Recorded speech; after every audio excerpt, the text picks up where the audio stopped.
அகிலம் மீடியாவின் உலக முக்கிய செய்திகள். முதலில் தலைப்புச் செய்திகள். ஈரான் அருகே 20 போர்க்கப்பல்களை களமிறக்கிய அமெரிக்கா. நடுவானில் திடீரென 300 அடி உயரம் கீழே சரிந்த ஏர் இந்தியா விமானம், 17 பேர் காயம். சவுதி அரேபிய எண்ணெய் சுத்திகரிப்பு ஆலை மீது தாக்குதல், ஈரானின் அதிரடி நடவடிக்கை. ஹோர்மோஸ் நீரிணை திறப்பு, ஈரான் விதிக்கும் புதிய நிபந்தனைகள். பலத்த மழை, பெருவெள்ளம், நிலச்சரிவு அபாயம், மில்லியன் மக்களை வெளியேற்றிய சீனா. ட்ரம்ப் கோல் கிளப் மேலே பறந்த 2 சிறிய விமானங்கள், களத்தில் இறக்கிய F-16 ரக போர் விமானங்கள். அமெரிக்க படைகள் ஈரானில் கால் பதித்தால் கடும் பதிலடி, ஈரான் ராணுவ தளபதி எச்சரிக்கை. ரஷ்ய கிராமங்களை சூறையாடிய உக்ரைன், சுட்டு வீழ்த்தப்பட்ட 285 ட்ரோன்கள், 6 பேர் பலி. மெக்கா பாதுகாப்பு ஒப்பந்தம் எந்த நாட்டுக்கும் எதிரானது அல்ல, பாகிஸ்தான் துருக்கி விளக்கம். ரஷ்யா மீது உக்ரைன் ட்ரோன் தாக்குதல், 12 பேர் பலி. விமான படைத்தளம் அருகே அதிநவீன அமெரிக்க ஆளில்லா விமானம் நொறுங்கிய விபத்து, ஹவுதிகள் காரணமா? தொடர்பான விரிவான செய்திகள். ஈரான் அருகே அமெரிக்கா 20க்கும் மேற்பட்ட போர்க்கப்பல்களை களமிறக்கியுள்ளது. அமெரிக்கா மற்றும் ஈரான் இடையிலான பதற்றம் மீண்டும் அதிகரித்துள்ளது. ஹோர்மோஸ் நீரிணையில் அமெரிக்கா 20க்கும் மேற்பட்ட போர்க்கப்பல்களை நிறுத்தி கடற்படை தடுப்பு நடவடிக்கைகளை மேற்கொண்டு வருகின்றது. அமெரிக்க மத்திய கட்டளை தெரிவித்ததாவது, ஆகஸ்ட் 9ஆம் தேதி வரை 55 வணிக கப்பல்கள் திசை திருப்பப்பட்டுள்ளன. அதில் 2 கப்பல்கள் செயலிழக்க செய்யப்பட்ட, மேலும் 2 கப்பல்கள் அமெரிக்க கடற்படையினரால் சோதனை செய்யப்பட்டுள்ளன. இந்த நடவடிக்கைகள் ஹோர்மோஸ் நீரிணையில் ஈரான் விதித்த கட்டுப்பாடுகளை எதிர்த்து மேற்கொள்ளப்பட்டதாக கூறப்படுகின்றது. உலகளாவிய கச்சா எண்ணெய் மற்றும் இயற்கை வாயுவின் 1/5 பங்கு இந்த குறுகிய கடற்பரப்பின் வழியாக செல்கின்றது. எனவே இந்த பகுதியில் ஏற்படும் பதற்றம் உலகளாவிய எரிசக்தி சந்தையை பாதிக்கும் அபாயம் உள்ளது. ஈரான் ஓமன் நாட்டுடன் புதிய கப்பல் போக்குவரத்து ஒப்பந்தத்தை இறுதி செய்யும் நிலையில் இருப்பதாக தெரிவித்துள்ளது. ஆனால் அமெரிக்கா தன் மீது விதித்த தடைகள், ராணுவ அச்சுறுத்தல்கள் மற்றும் பொருளாதார சேதங்களுக்கு இழப்பீடு வழங்க வேண்டும் என்பதையும், கடற்படை மறுப்பு நடவடிக்கைகளை நிறுத்த வேண்டும் என்பதையும் ஈரான் வலியுறுத்தியுள்ளது. தாய்லாந்தின் போக்கெட் நகரிலிருந்து டெல்லி நோக்கி வந்த ஏர் இந்தியா விமானம் நடுவானில் கடுமையான வானிலை மாற்றத்தை சந்தித்து திடீரென 300 அடி உயரம் கீழே சரிந்த விபத்து குறித்த விசாரணைகள் இடம்பெற்று வருவதாக இந்திய ஊடகங்கள் குறிப்பிட்டுள்ளன. ஆகஸ்ட் 4ஆம் தேதி நிகழ்ந்த இந்த சம்பவத்தில் 4 விமான பணியாளர்கள் உட்பட 17 பேர் முதுகெலும்பு மற்றும் கழுத்து பகுதியில் காயமடைந்ததாக கூறப்படுகின்றது. இதற்கிடையில் இந்த விமானத்தை இயக்கிய விமானிக்கு நடத்திய போதைப்பொருள் சோதனையில் தோல்வியுற்றதாக ஊடகங்களில் செய்திகள் வெளியாகியுள்ளன. இதுகுறித்து பதிலளித்துள்ள டாடா குழுமத்திற்கு சொந்தமான ஏர் இந்தியா நிறுவனம், விமானிகளுக்கு பிந்தைய பரிசோதனைகள் விதிகளை பின்பற்றி மேற்கொள்ளப்பட்டதாக தெரிவித்தது. இருப்பினும் சம்பந்தப்பட்ட சோதனையின் முடிவுகள் தங்களுக்கு இதுவரை அதிகாரப்பூர்வமாக பகிரப்படவில்லை என்றும், விசாரணைக்கு முழு ஒத்துழைப்பு வழங்குவதாகவும் ஏர் இந்தியா தரப்பில் கூறப்பட்டுள்ளது. DGCA வழிகாட்டுதலின்படி ஊழியர்களுக்கு வழக்கமான போதைப்பொருள் பரிசோதனைகள் நடத்தப்படுவதாகவும் விமான நிறுவனம் விளக்கமளித்துள்ளது. சவுதி அரேபியாவில் உள்ள அராம்கோ எண்ணெய் சுத்திகரிப்பு ஆலை மீது தாக்குதல் நடத்தப்பட்டுள்ளது. இந்த தாக்குதலை ஈரானிய ஆதரவு ஹவுதி கிளர்ச்சியாளர்கள் ஆளில்லா விமானம் மூலம் நடத்தியுள்ளதாக சர்வதேச ஊடகங்கள் செய்தி வெளியிட்டுள்ளன. சவுதி அரேபியா, துருக்கி மற்றும் பாகிஸ்தான் கூட்டு பாதுகாப்பு ஒப்பந்தத்தில் கையெழுத்திட்ட 2 நாட்களுக்கு பின்பு இந்த தாக்குதல் நடத்தப்பட்டுள்ளது.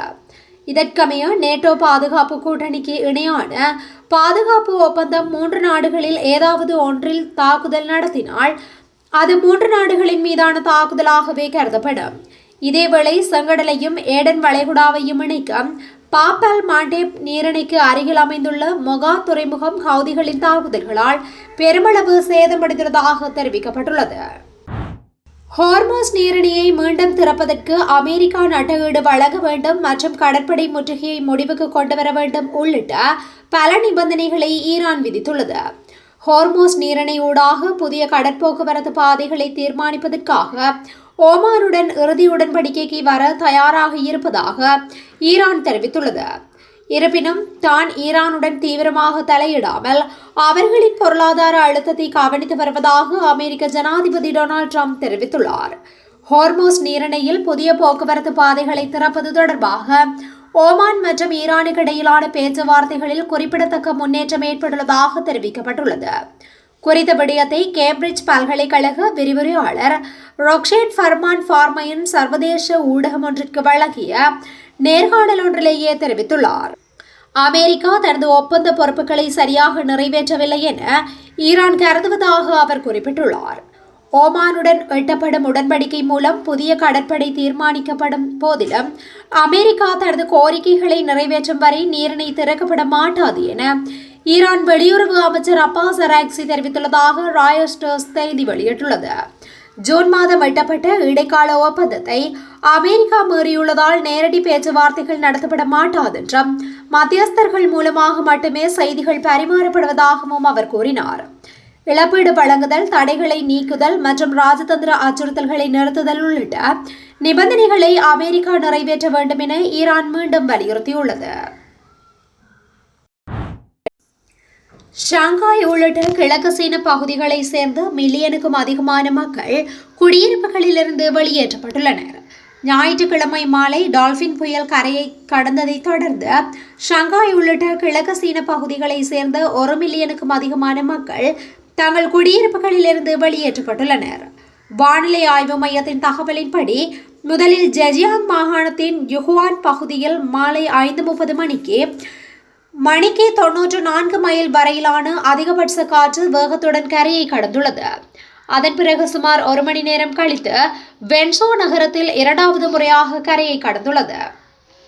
அந்த புயல் இந்த பகுதி முழுவதும் போக்குவரத்தை முடக்கியதுடன் ஷாங்காயில் மட்டும் 1500 விமானங்கள் ரத்து செய்யப்படும் நிலை ஏற்பட்டது. சீன அதிகாரிகள் முன்னதாக டால்பின் புயல் குறித்து சிவப்பு எச்சரிக்கையை விடுத்திருந்தனர். ஆனால் திங்கட்கிழமை காலை அதனை வெப்பமண்டல புயலாக குறைத்து அறிவித்துள்ளனர். புயல் தொடர்ந்து நிலப்பகுதியை நோக்கி நகர்ந்து வருகின்றது. புதன்கிழமை வரை பலத்த மழை, கடுமையான வெள்ளம் மற்றும் நிலச்சரிவு அபாயம் குறித்து அதிகாரிகள் தொடர்ந்து எச்சரித்து வருகின்றனர்.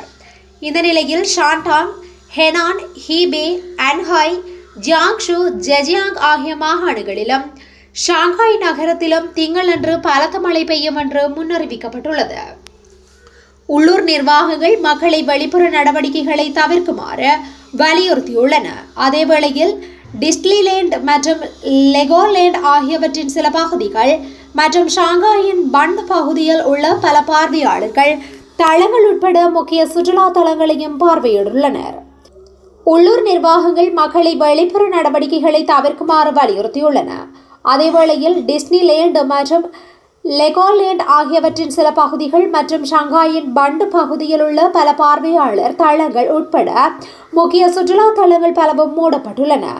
இதனிடையே கடலோர பயணிகள் படகு சேவையின் 55 வழித்தடங்கள் இடைநிறுத்தப்பட்டதாகவும் கடற்பகுதியில் நடைபெற்று வந்த 115 கட்டுமான திட்டங்கள் அனைத்தும் நிறுத்தப்பட்டதாகவும் கட்டுமான பணிகளில் ஈடுபடும் 290 கப்பல்கள் பாதுகாப்பான நீர்நிலைகளுக்கு மாற்றப்பட்டதாகவும் ஃபுஜியான் கடல்சார் அதிகாரிகள் தெரிவித்துள்ளனர்.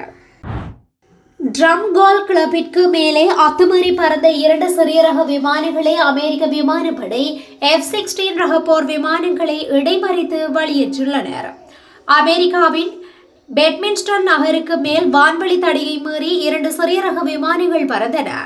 ஞாயிற்றுக்கிழமை பெட்மின்ஸ்டர்ஸ் நகரில் அமைந்துள்ள ட்ரம் நேஷனல் கோல்ஃப் கிளப்பில் நடைபெற்ற நிகழ்ச்சியில் அமெரிக்க ஜனாதிபதி டொனால்ட் ட்ரம்ப் கலந்து கொண்டிருந்த போது இந்த சம்பவம் நடைபெற்றதால் பெரும் பரபரப்பு ஏற்பட்டது.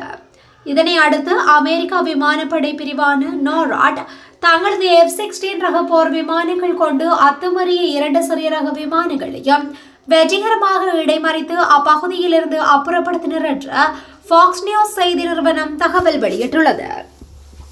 இந்த வான்வெளி அத்துமீறல் நடைபெற்ற போது ஜனாதிபதி ட்ரம்ப் தன்னுடைய கோல் கிளப்பில் நேரடியாக இருந்தாரா என்பது அதிகாரப்பூர்வமாக உறுதிப்படுத்தப்படவில்லை. மேலும் அத்துமீறி தடை செய்யப்பட்ட பகுதிக்குள் விமானத்தை செலுத்தியவர் யார், அவர்களின் இந்த செயலுக்கு என்ன காரணம் என்பது குறித்து அதிகாரிகள் எந்தவொரு விளக்கத்தையும் வெளியிடவில்லை. ஈரான் ராணுவத்தின் தரைப்படை பிரிவு தளபதி brigadier general Ali Jahanshahi அமெரிக்காவிற்கு கடுமையான எச்சரிக்கை விடுத்துள்ளார். ஞாயிற்றுக்கிழமை அவர் வெளியிட்டுள்ள எச்சரிக்கையில் ஈரானுக்குள் எந்தவொரு வெளிநாட்டு தரைப்படை தலையீடு மேற்கொள்ளப்பட்டால் அதற்கு உடனடியாகவும் தீர்க்கமாகவும் பதிலடி வழங்கப்படும் என தெரிவித்துள்ளார். அமெரிக்க ராணுவ வீரர்கள் யாரேனும் ஈரானில் கால் பதித்தால் அவர்களை தடுத்து நிறுத்துவோம் என ஜஹான் ஷாஹி கூறியதாக ஈரான் அரசு ஊடகங்கள் தெரிவித்துள்ளன. எதிரிகளின் எந்தவொரு நடவடிக்கைக்கும் உறுதியான மற்றும் தடுப்பு நடவடிக்கையாக அமையும் வகையில் பதிலளிக்க ஈரான் தயாராக இருப்பதாகவும் அவர் தெரிவித்துள்ளார். மேலும் நாட்டின் எல்லைப் பகுதிகளில் ஈரான் ராணுவ தரைப்படைகள் முழுமையான போர் தயார் நிலையில் இருப்பதாகவும் எதிரிகளின் நடமாட்டங்கள் மற்றும் அச்சுறுத்தல்களை தொடர்ந்து கண்காணித்து வருவதாகவும் நாட்டின் எல்லைகளை உறுதியாக பாதுகாத்து வருவதாகவும் யஹான் ஷாஹி தெரிவித்துள்ளார். ரஷ்யாவின் பெல்கோராட் பகுதியில் உக்ரைன் நடத்திய ட்ரோன் தாக்குதலில் 6 பேர் வரை உயிரிழந்துள்ளனர். ஞாயிற்றுக்கிழமை மாஸ்கோ நேரப்படி காலை 8 மணி முதல் இரவு 8 மணி வரை ரஷ்ய பகுதிகளை குறிவைத்து உக்ரைன் மிகப்பெரிய ட்ரோன் தாக்குதலை நடத்தியுள்ளது. ரஷ்ய பாதுகாப்பு அமைச்சகத்தின் தகவல் கிட்டத்தட்ட 285 உக்ரைனிய ட்ரோன்களை ரஷ்ய வான் பாதுகாப்பு அமைப்புகள் இடைமறித்து சுட்டு வீழ்த்தியுள்ளன. இந்த தாக்குதல் உக்ரைனின் எல்லையை ஒட்டிய பெல்கோராட், பிரியான்ஸ்க் மற்றும் குர்ஸ்க் ஆகியவற்றை மையமாக கொண்டு நடத்தப்பட்டுள்ளது. உக்ரைனின் சமீபத்திய ட்ரோன் தாக்குதலில் கொல்லப்பட்டவர்களின் எண்ணிக்கை 6ஆக அதிகரித்திருப்பதாக உள்ளூர் அதிகாரிகள் உறுதிப்படுத்தியுள்ளனர். கிட்டத்தட்ட 30 குடியிருப்பு வீடுகள் உக்ரைன் தாக்குதலில் சிதைக்கப்பட்டுள்ளன.